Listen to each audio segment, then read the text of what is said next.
All right, here I am at the Hollow Bottom with BHA Handicapper Martin Greenwood.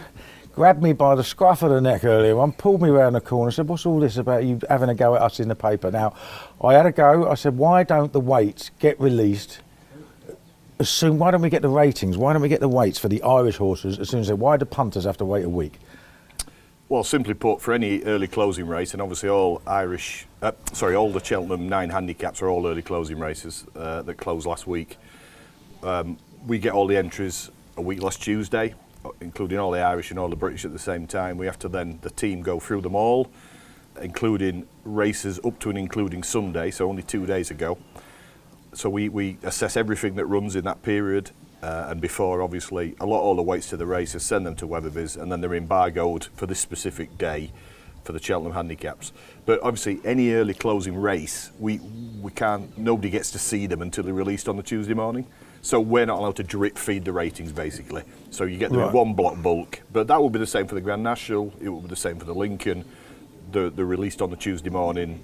We have a rough idea though of English ratings because their ratings are there all the time, aren't they?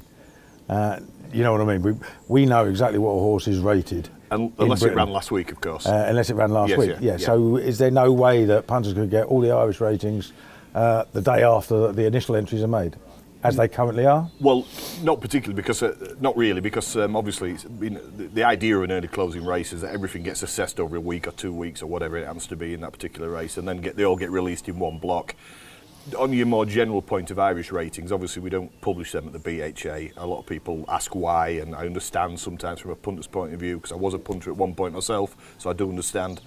But we obviously only publish GB ratings on a weekly basis. Anything that runs from Ireland in England, we then send back the revised mark to Ireland. So the Irish trainers are aware and can use the Irish handicaps to access that. But I do appreciate, for punters, it can be quite difficult not to know the revised ratings. Yeah, it's just frustrating for punters. I mean, when I made the same point a few weeks ago in one of my members club columns, and I got loads of emails just saying, yes, why can't they do it? And you've at least answered the question. I'm glad to be put right. I'm still frustrated by it. I'll have to admit. I'm not going to deny that. But if that's the way it goes, that's the way it goes.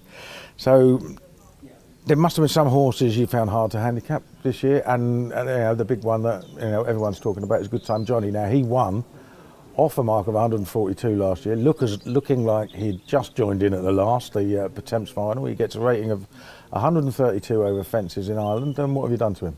He's 142 over fences for the Kinmure, which is a mark, obviously, as you just referenced, when he won the Thames last year. He then ran at Aintree, and we got him running to 149 off 147 GB mark.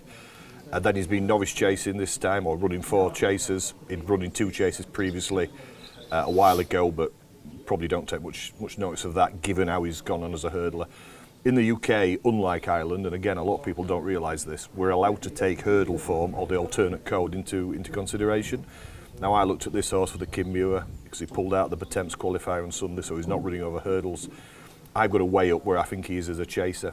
Is he as good as a chaser as a hurdler? Probably not, but the difference between hurdle and chase is very difficult to gauge. The Irish have gone quite lenient and gone 1-3-2.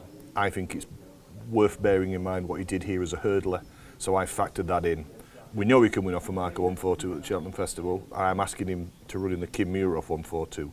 He's still 7-1 favourite. Punters still think he's got a good chance. Well, they may remember just how he won off that rating last year, don't they? I mean, exactly. That's the thing. Like, he could bust 150 easily if he comes back to that level, couldn't he? Yeah, his English UK mark over hurdles, by the way, would be 147 as things stand today, because I talked to the hurdle handicapper yesterday. So he'll be 147 hurdle, 142 chase here.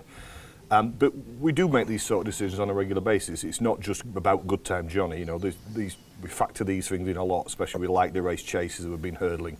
So it isn't just a one-off. This is something we do all the time. Of course, and a lot of the times we get this where the Irish will come and complain about their marks, but as you said, they actually can get to know them in advance.